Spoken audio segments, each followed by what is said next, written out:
নমস্কার, শিব শক্তি অ্যাস্ট্রো চ্যানেলে সকলকে স্বাগত জানাই। আশা করি সকলে আপনারা ভালো আছেন, ভালো থাকুন, সুস্থ থাকুন। আজকের ভিডিওর মূল আলোচনার বিষয় হচ্ছে মিথুন রাশি এবং লগ্নের জাতক জাতিকাদের বর্তমান জীবনের সমস্যা এবং সেই সমস্যাগুলির স্থায়ী প্রতিকার। অবশ্যই আপনারা ভিডিওটিকে শেষ পর্যন্ত দেখতে থাকুন।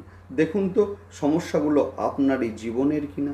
যদি সমস্যাগুলো বর্তমান আপনাদের জীবনের হয়ে থাকে সেই ক্ষেত্রে কিন্তু ভিডিওটি শুধুমাত্র আপনাদের জন্যই এবং সেই সঙ্গে অবশ্যই কিন্তু প্রতিকারগুলোও আপনাদের জন্যই। অবশ্যই আপনারা করতে থাকুন প্রতিকারগুলো, দেখুন ভীষণ ভালো রেজাল্ট আপনারা অবশ্যই পাবেন এবং সেই সঙ্গে অবশ্যই আপনারা চ্যানেলটিকে সাবস্ক্রাইব করে নেবেন যাতে প্রতিটা ভিডিওর নোটিফিকেশন সহজেই আপনাদের কাছে পৌঁছে যায়। যাই হোক, শুরু করছি মূল আলোচনা। বর্তমানে কিন্তু মিথুন রাশি এবং লগ্নের জাতক জাতিকাদের নবম স্থানে অবস্থান করছেন শনিদেব এবং সেই সঙ্গে দশম স্থানে অবস্থান করছেন রাহুদেব এবং দ্বাদশ স্থানে অবস্থান করছেন বৃহস্পতিদেব। মিথুন রাশি এবং লগ্নের জাতক জাতিকাদের বর্তমান জন্ম ছক সেটা কিন্তু কন্ট্রোল করছেন মূলত তিনটি গ্রহ। একটি হচ্ছে শনিদেব, অপরটি হচ্ছেন রাহুদেব এবং অপরটি হচ্ছেন বৃহস্পতিদেব। এখন বিষয় হচ্ছে যে অন্যান্য গ্রহগুলো কি করছে। দেখুন, অন্যান্য গ্রহদেরও কিন্তু প্রভাব আছে, কিন্তু সাময়িক সময়ের জন্য।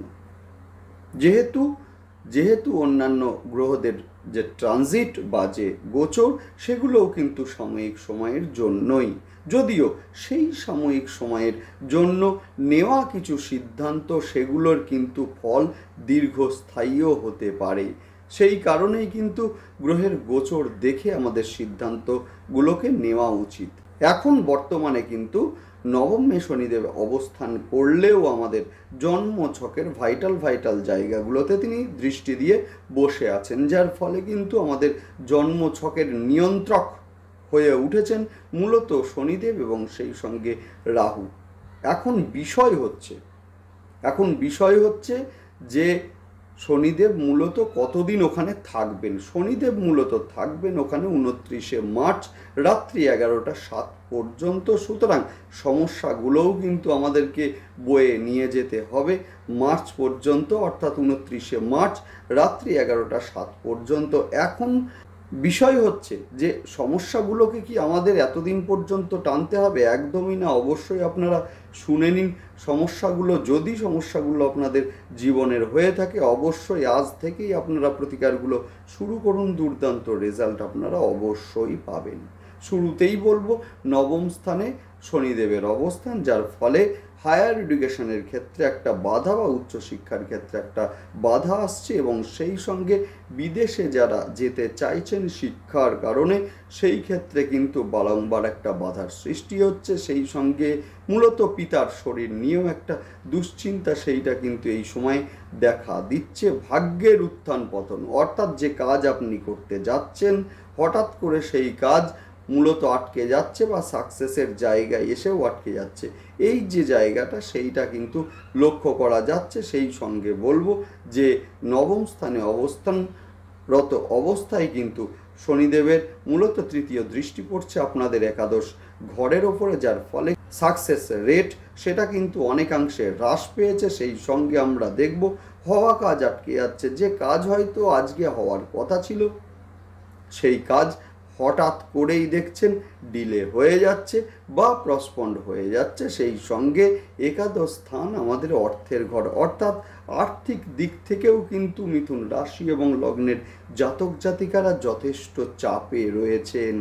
বন্ধুকে বিশ্বাস করে টাকা ধার দিয়েছেন, এখন বিষয় হচ্ছে সেই অর্থ উদ্ধার করতে আপনাদের যথেষ্ট পরিশ্রম করতে হচ্ছে বা কোথাও থেকে হয়তো টাকা আপনারা পাবেন, মূলত পাওনা টাকা সেই অর্থ আপনাদের আটকে গিয়েছে, আপনারা তুলতে পারছেন না, এমন ঘটনাও কিন্তু এই সময়ে লক্ষ্য করা যাচ্ছে। সেই সঙ্গে মূলত কর্মপ্রাপ্তির ক্ষেত্রে বাধা।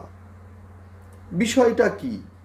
বিষয়টা হচ্ছে দশম ঘর আমাদের কর্ম এবং একাদশ ঘর হচ্ছে কর্মের সম্পদের ঘর, অর্থাৎ কিনা কর্মের সাকসেসের ঘর। সেই ঘরেই কিন্তু শনিদেব দৃষ্টি দিয়ে বসে আছেন। রাহুদেবের অবস্থান, যার ফলে কিন্তু মূলত কর্মক্ষেত্রে সহজেই প্রতারিত হওয়ার একটা সম্ভাবনা। একইভাবে আপনি হয়তো কারোর দ্বারা কর্মপ্রাপ্তির একটা অফার পেলেন, হঠাৎ করে দেখলেন অফারটা ভুয়ো। এই ধরনের ঘটনাও কিন্তু লক্ষ্য করা যাচ্ছে। একইভাবে বলবো যে মূলত কর্মপ্রাপ্তির ক্ষেত্রে বারংবার একটা বাধা, সেই সঙ্গে কর্মস্থলে একটা চাপ, সেইটা কিন্তু বৃদ্ধি, এবং সেই সঙ্গে গুপ্ত শত্রুতার বৃদ্ধি। অধস্তন কোনো কর্মচারীর দ্বারা শত্রুতার শিকার বা অহেতুক ঝামেলায় জড়িয়ে পড়া, সেইটাও কিন্তু এই সময়ে লক্ষ্য করা যাচ্ছে। সেই সঙ্গে বলবো যে মূলত পরিশ্রমের তুলনায় যে রিটার্ন, সেইটাও কিন্তু অনেকাংশে হ্রাস পেয়েছে।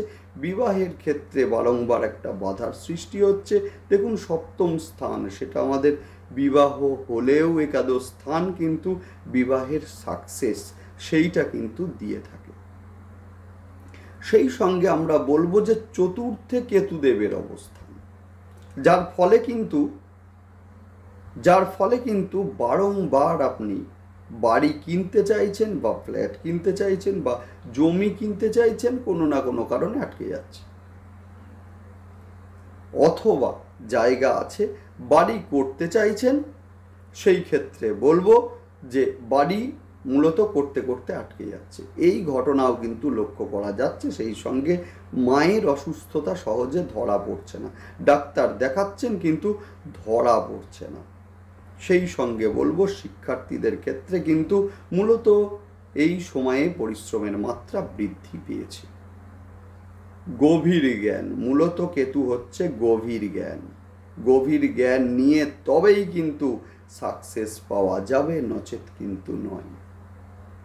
সেই সঙ্গে আমরা বলবো যে তৃতীয় দৃষ্টি, যার ফলে কিন্তু কমিউনিকেশনের ক্ষেত্রে বেশ কিছুটা বাধা, সেইটা কিন্তু এই সময় লক্ষ্য করা যাচ্ছে। প্রতিবেশীদের দ্বারা গুপ্ত শত্রুতার শিকার, বা ভাই বা বোনের সঙ্গে ঝামেলায় জড়িয়ে পড়া, অথবা ভাই বা বোনের শরীর নিয়ে একটা দুশ্চিন্তা, সেইটা কিন্তু এই সময় লক্ষণীয়। একটু কাজ আপনারা করলেন এবং তারপরে আপনাদের মধ্যে ক্লান্তি চলে এলো বা অলসতা চলে এলো, ঠিক আছে কাজটা পরে আমাদের করলেও হবে,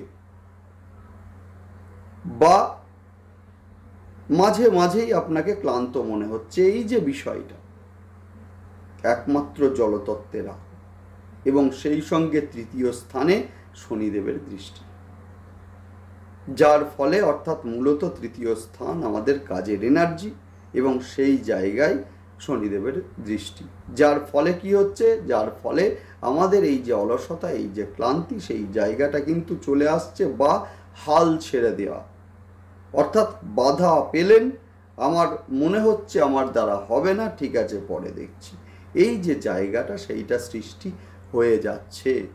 সেই সঙ্গে বলবো যে সন্তানের এডুকেশনের ক্ষেত্রে বারংবার বাধার সৃষ্টি হচ্ছে, বা সন্তানকে কোনো একটা ভালো ইনস্টিটিউশনে ভর্তি করতে চাইছেন, বাধার সৃষ্টি হচ্ছে, বা সন্তান পরিশ্রম করছে, রেজাল্ট আশানুরূপ আসছে না।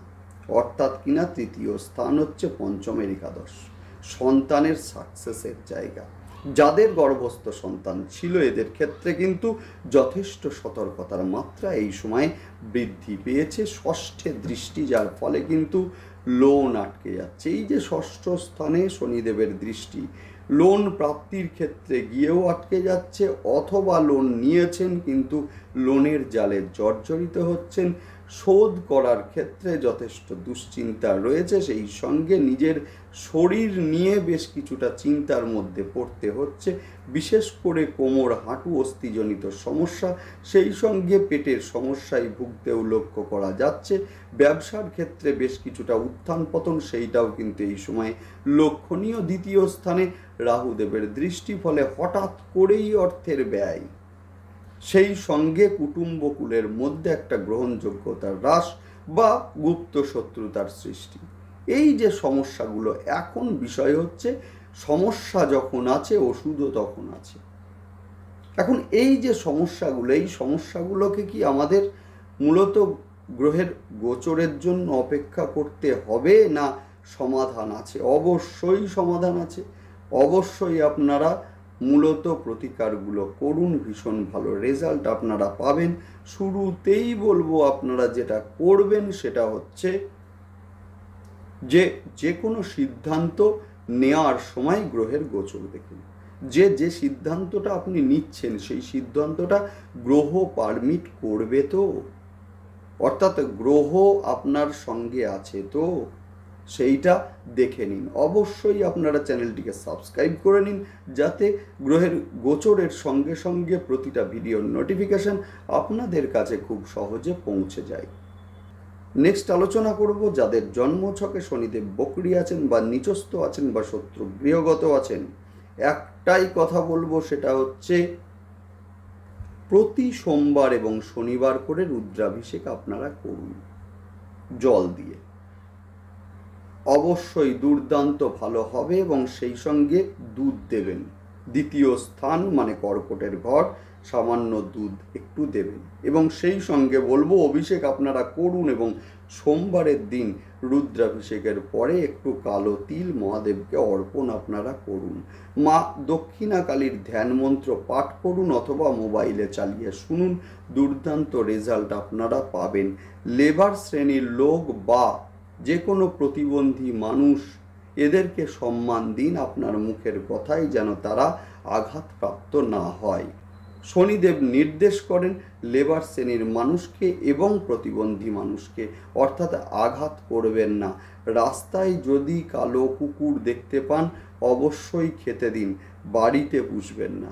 অবশ্যই যদি দেখতে পান সেই ক্ষেত্রে মূলত খেতে দিন। সাতমুখী রুদ্রাক্ষ শোধন করে ধারণ করুন, দুর্দান্ত রেজাল্ট আপনারা পাবেন।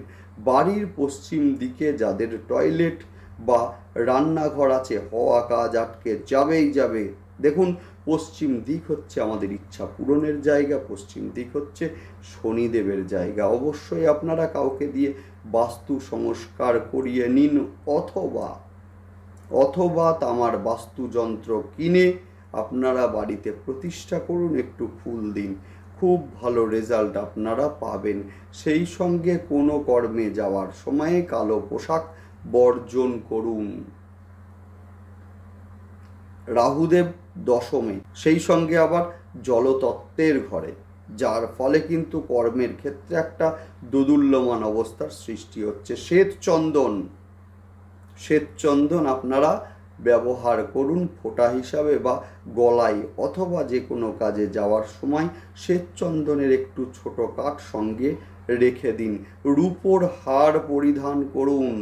যদি মূলত আপনার এলাকায় কেউ দুর্গা কবচ তৈরি করতে পারে অবশ্যই করিয়ে নিয়ে ধারণ করুন, বিছানা পরিষ্কার রাখুন। নেক্সট বলবো যাদের জন্মছকে বৃহস্পতিদেব বকরি আছেন বা নিচস্থ আছেন বা শত্রু গৃহগত আছেন।